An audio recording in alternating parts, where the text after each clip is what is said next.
Good morning everyone. जो हमारा topic चल रहा है वो सॉल्यूशन चैप्टर का चल रहा है।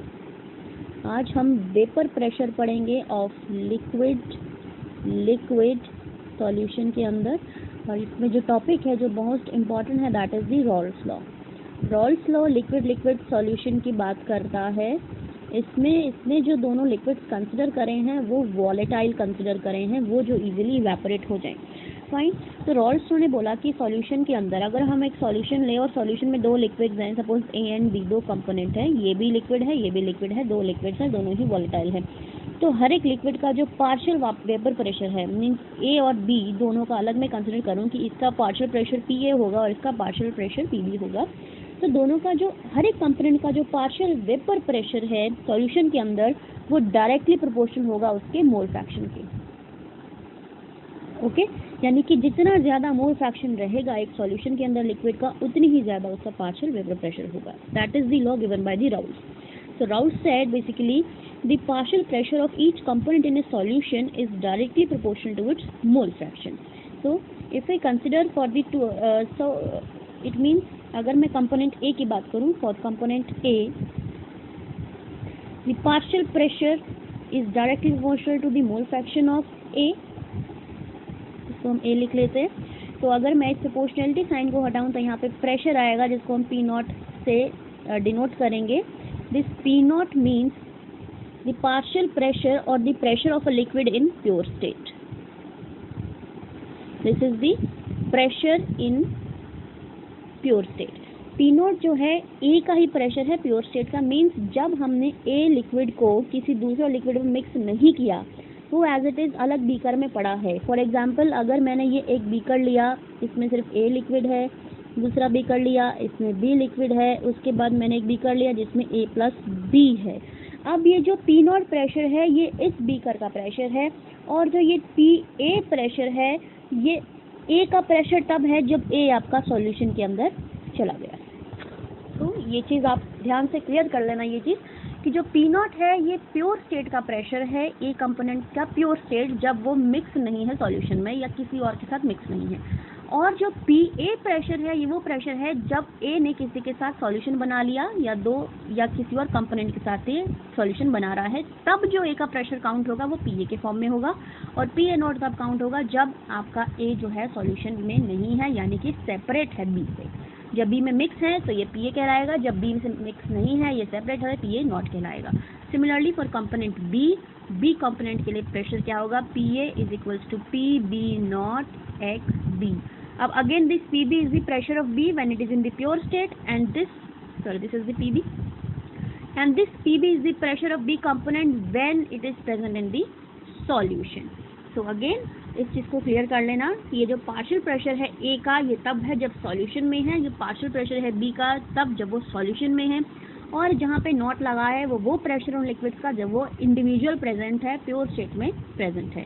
तो राउल्स के अकॉर्डिंगली जितना ज़्यादा मोल फ्रैक्शन रहेगा किसी कंपोनेंट का, उतना ज़्यादा उसका क्या रहेगा, पार्शियल प्रेशर रहेगा। तो अब डाल्टन लॉ के अकॉर्डिंगली डाल्टन लॉ क्या कहता है, डाल्टन लॉ कहता है, this is the Dalton law of partial pressure.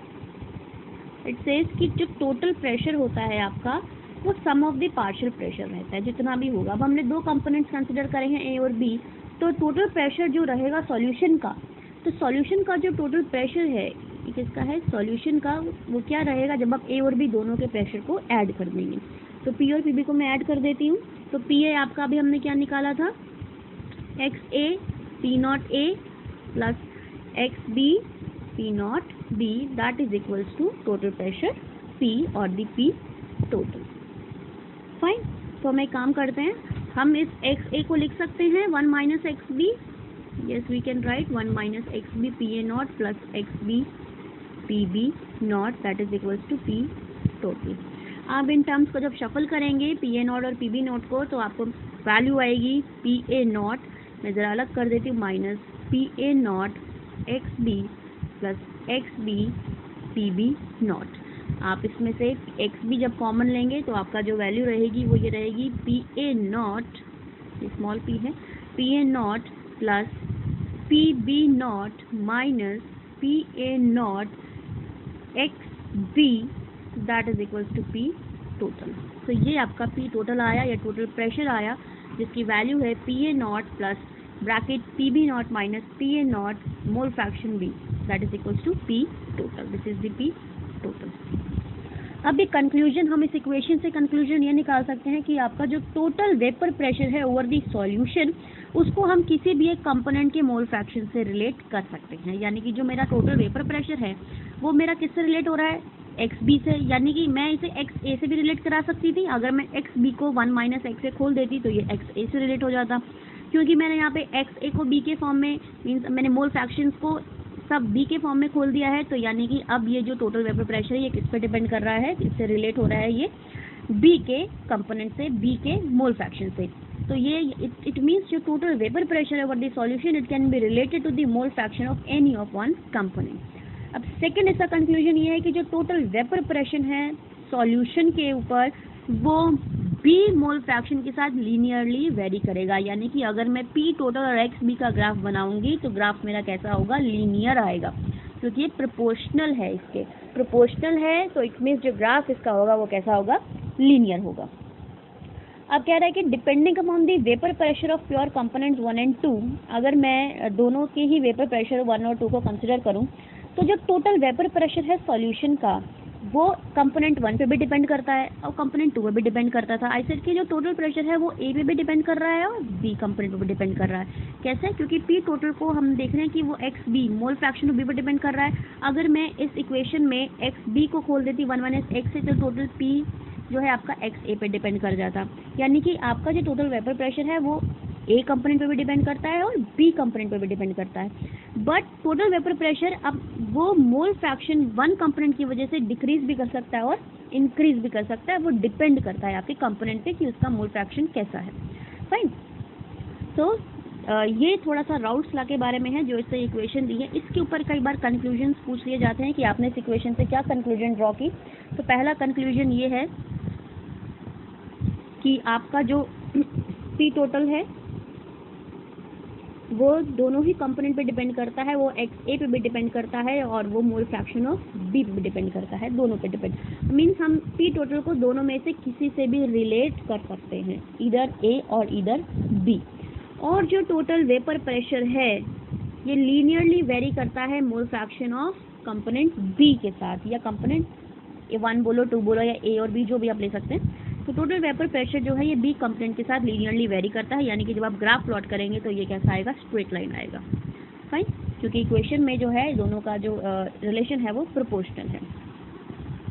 तो थर्ड अब हमारा जो कंक्लूजन है वो ये कहता है कि जो टोटल वेपर प्रेशर है वो कंपोनेंट 1 पे डिपेंड करता है और वो इंक्रीज भी कर सकता है और डिक्रीज भी कर सकता है। अगर हम एक कंपोनेंट के, यानी कि अगर हम A कंपोनेंट के मोल फ्रैक्शन को बढ़ाएं या घटाएं, A कंपोनेंट के मोल फ्रैक्शन को, मीन्स अगर हम XA को बढ़ाएं या घटाएं, इससे जो है हमारा टोटल वेपर प्रेशर, मीन्स अगर मैं एक XA के मोल फ्रैक्शन को सिंपल अगर मैं इंक्रीज करूं, I am increasing the mole fraction of component A, तो इट डजंट मीन कि आपका टोटल वेपर प्रेशर इंक्रीज ही होगा, वो इंक्रीज भी कर सकता है और डिक्रीज भी कर सकता है। फाइन, तो ये थर्ड आपकी कंक्लूजन है। तो तीनों कंक्लूजन इंपॉर्टेंट है। थर्ड कंक्लूजन में एक बार फिर बता देती हूँ कि जो आपका टोटल वेपर प्रेशर है ओवर द सॉल्यूशन वो डिक्रीज इंक्रीज दोनों में से कुछ भी कर सकता है अगर आप कंपोनेंट A के मोल फ्रैक्शन को इंक्रीज करें। तो if you increase the mole fraction of A, that it doesn't mean कि आपका टोटल वेपर प्रेशर इंक्रीज ही करेगा, वो डिक्रीज भी कर सकता है। Fine, these are the 3 important conclusion of Raoult's law. इसके बाद इसका एक ग्राफ आता है जो मोस्ट इम्पॉर्टेंट है दोनों कंपोनेंट से रिलेटेड। वो ग्राफ थोड़ा सा समझा देते हैं, कई बार ये पूछ लिया जाता है बिकॉज ये आइडियल नॉन आइडियल सॉल्यूशंस में इम्पॉर्टेंट है। फाइन, हमने 2 कंपोनेंट लिए, A component, this is the B component. हम ये एज्यूम कर लेते हैं कि B कंपोनेंट ज़्यादा वॉलेटाइल है, क्योंकि लिक्विड हमने वॉलेटाइल ही लेने हैं। फाइन, अब B अगर ज़्यादा वॉलेटाइल है तो ऑब्वियसली बात है प्योर स्टेट में B का प्रेशर ज़्यादा होगा A से। B ज़्यादा वॉलेटाइल है तो B का प्रेशर PB नॉट जो प्योर स्टेट का है वो ज़्यादा होगा A से। तो यानी कि मैं यहाँ पे मान लेती हूँ कि B when XA is 0 and XB is equals to 1। This it means जब मोल फ्रैक्शन A का 0 है तो यानी कि वहाँ पे जितने भी मोल्स प्रेजेंट है वो किसकी है, B के प्रेजेंट है। वहाँ A का कोई नामो निशान ही नहीं है, वहाँ A है ही नहीं, वहाँ पे सिर्फ क्या है, B। तो जब B ही प्रेजेंट है तो जितना भी प्रेशर होगा वहाँ पे सिर्फ किसके रिलेटिव होगा, B के। तो इसे मैंने लिख दिया PB नॉट। सिमिलरली यहाँ पे मैंने XA कंसिडर किया तो मैं ये मान के चलती हूँ XA का मोल फ्रैक्शन यहाँ 1 है, B का 0 है। तो यानी कि अब अगेन B का यहाँ पे कोई लेना देना नहीं है, B यहाँ पे बिल्कुल 0 है। तो यहाँ जितना भी प्रेशर होगा वो किसका होगा, A के रिस्पेक्ट में होगा। तो टोटल प्रेशर यहाँ पे जो भी आएगा वो A का होगा, that will be the PA, that is PA naught. This is the pure pressure और this is the pressure of a pure liquid. मैंने PB को ज़्यादा ऊपर क्यों लिया है, why I have considered the PB naught more, because B is more volatile as compared to the A. Fine. अब now this line represents the mole fraction. तो मैं इसे ग्राफ प्लॉट कर देते हैं हम इसको इस तरीके से हमने क्यों प्लॉट किया है, बिकॉज अभी हमने स्टडी किया है कि जैसे जैसे मोल फ्रैक्शन बढ़ेगा वैसे वैसे पार्शियल प्रेशर भी आपका बढ़ेगा। तो ज़रा देखें XA नोट की तरफ, यहाँ पे 0 है। जैसे जैसे ये वैल्यू इस तरफ एक्सटेंड करेगी तो आप देखेंगे आपका जो वैल्यू मीन्स किसके वैल्यू है, मोल फ्रैक्शन की वैल्यू है। ये मोल फ्रैक्शन जैसे जैसे ग्राफ में इंक्रीज कर रहा है वैसे वैसे ये प्रेशर जो है ये भी ग्राफ जो है इंक्रीज कर रहा है। यानी कि जैसे ही A के मोल फ्रैक्शन इंक्रीज करेंगे वैसे ही A का जो है पार्शियल प्रेशर है वो इंक्रीज करने लग जाएगा। सिमिलरली यहाँ पे मोल्स ऑफ B 0 है। तो अब अगेन ग्राफ अगर इस तरफ चलें तो यहाँ मोल फ्रैक्शन अब इंक्रीज कर रहे हैं B के, बिकॉज 0 से 1 की तरफ जा रहे हैं B में, यहाँ 0 से 1 की तरफ A का जा रहा है। तो जैसे ही B का 0 से 1 की तरफ जा रहा है तो मोल फ्रैक्शन इंक्रीज कर रहा है। तो सिमिलरली जो ग्राफ है विद रिस्पेक्ट टू प्रेशर ये लीनियरली इंक्रीज कर रहा है। तो यानी कि यहाँ से चीज़ प्रूव हो गई कि जैसे जैसे मोल फ्रैक्शन इंक्रीज करेगा वैसे वैसे आपका जो पार्शियल प्रेशर है किसी कंपोनेंट का वो क्या करेगा, इंक्रीज करेगा। तो अब मुझे अगर टोटल वेपर प्रेशर निकालना है तो I have to join these 2 points PB and PA not वाली। तो this will give you the P total and this P total is equals to PA not plus PB not. This is the total pressure fine of that solution. So and this line represents the P1, pressure of P1, or you can say it is the PA, and this line represents the pressure PB. PA, we can write the formula of PA. PA is equals to PA naught XA. So this is what? This is PA naught XA, and PB is equals to PB naught XP. So this is the simple graph which is explained by the Raoult. ये vapour pressure है आपका, यहाँ भी ये आपका vapour pressure है। सो I hope कि आपको इस ग्राफ में कोई प्रॉब्लम नहीं आएगी समझने में, बिकॉज मैंने बहुत ईजी तरीके से समझाया है इसको। तो ये जो हमने कॉम्पोजिशन पढ़ी है ये लिक्विड फेज की पढ़ी है। कई बार हमसे वेपर फेज में कॉम्पोजिशन पूछ लेता है कि बताओ वेपर फेज में क्या कॉम्पोजिशन रहेगी, या वेपर फेज में A और B का A एंड B के क्या मोल फ्रैक्शंस रहेंगे इन दी वेपर फेज। हमने वहाँ पे सॉल्यूशन फेज या लिक्विड फेज पढ़ा था। लिक्विड फेज के अंदर आपका जो प्रेशर था वो किसके इक्वल था, P नॉट XA, ये मोल फ्रैक्शन से इक्वल था। अब हम वेपर फेज में क्या करेंगे, हम मोल फ्रैक्शन को Y से डोनेट करेंगे। हमने सॉल्यूशन या लिक्विड फेज में वेपर फेज को हमने क्या किया था, हमने लिक्विड फेज में मोल फ्रैक्शन को XA से डिनोट किया है। अब हम वेपर फेज के अंदर मोल फ्रैक्शन को Y से डोनेट करेंगे। तो अगर मुझे A का मोल फ्रैक्शन निकालना है इन दी वेपर फेज तो मुझे वेपर्स ही कंसिडर करने पड़ेंगे। इट मीन्स मुझे प्रेशर कंसिडर करना पड़ेगा, बिकॉज वेपर्स की वजह से क्या क्वांटिटी आ रही है, प्रेशर आ रही है। तो मैं यहाँ पे किस तरीके से वैल्यू निकालूंगी कि अगर मैं A कंपोनेंट के पार्शियल प्रेशर को टोटल प्रेशर से डिवाइड कर दूं तो जो भी मेरा फ्रैक्शन आएगा वो मेरा मोल फ्रैक्शन कहलाएगा A का इन दी वेपर फेज। सिमिलरली अगर मैं B के पार्शियल प्रेशर को टोटल प्रेशर से डिवाइड कर दूं तो यहाँ पे जो मेरा फ्रैक्शन आएगा वो मोल फ्रैक्शन कहलाएगा इन दी वेपर फेज। तो वेपर फेज के केस में हमने क्या किया, अगर हमें एक कंपोनेंट का मोल फ्रैक्शन निकालना है in vapour phase, then you will apply the formula कि अगर आप एक कंपोनेंट के प्रेशर को, अब एक कंपोनेंट का प्रेशर को हम क्या बोलेंगे, this is the partial pressure of A। अगर मैं पार्शियल प्रेशर ऑफ A को टोटल प्रेशर से डिवाइड कर दूं या पार्शियल प्रेशर ऑफ B को टोटल प्रेशर से डिवाइड कर दूं, that will give you the mole fraction of A and B in the vapour phase. तो ये वेपर फेज में आपका मोल फ्रैक्शन है। और ये जो था ये आपका लिक्विड फेज का मोल फ्रैक्शन था, बिकॉज लिक्विड फेज में आप टोटल प्रेशर कंसिडर नहीं कर सकते ना, क्योंकि प्रेशर तो ऊपर चला गया वेपर फेज में। लिक्विड फेज में आपके पास सॉल्यूशन है, फाइन, और सॉल्यूशन भी क्या, हमें प्रेशर निकालना है कि कितना उसका प्रेशर होगा, तो हम इसको प्योर प्रेशर को मोल फ्रैक्शन से रिलेट कर रहे हैं in the liquid phase. But in the vapour phase what will do, जितना भी पार्शियल प्रेशर हमारा निकल गया है in the liquid phase, suppose अगर मैं इसे ए को कंसिडर करूं, ये मेरा ए है, तो जितना भी पार्शियल प्रेशर मैंने कैलकुलेट किया है लिक्विड फेज में, अगर मैं उस पार्शियल प्रेशर को टोटल प्रेशर से डिवाइड कर दूं तो वो मुझे वेपर फेज का मोल फ्रैक्शन दे देगा, फाइन। तो सिमिलरली बी का भी मैं मोल फ्रैक्शन निकाल सकती हूँ। I have to divide the partial pressure of B with respect to the total pressure. तो अब ये पार्शियल प्रेशर्स कहाँ से आएंगे और बी, ये आपके लिक्विड फेज से आएंगे। तो ये दोनों आपस में इंटरकनेक्टेड हैं। मैं एक बार फिर से इनके फॉर्मूलेज मेंशन कर देती हूँ। According to the Raoult's law,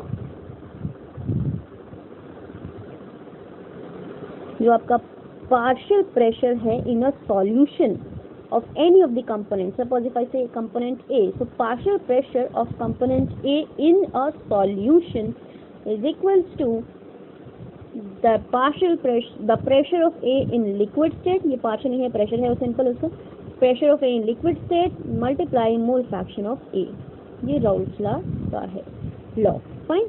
तो अगर जैसे ही आपने लॉ ये Raoult's law लगा के partial pressure A निकाल दिया over the solution, now you can calculate the mole fraction of A in vapor phase, fine। तो मोल fraction of in vapour phase कैसे निकालेंगे, आपने जैसे पार्शियल प्रेशर निकाल दिएगा, इसको आप टोटल प्रेशर से डिवाइड कर दें तो आपको न्यूमेरिकल में वैल्यू गिवन होगी।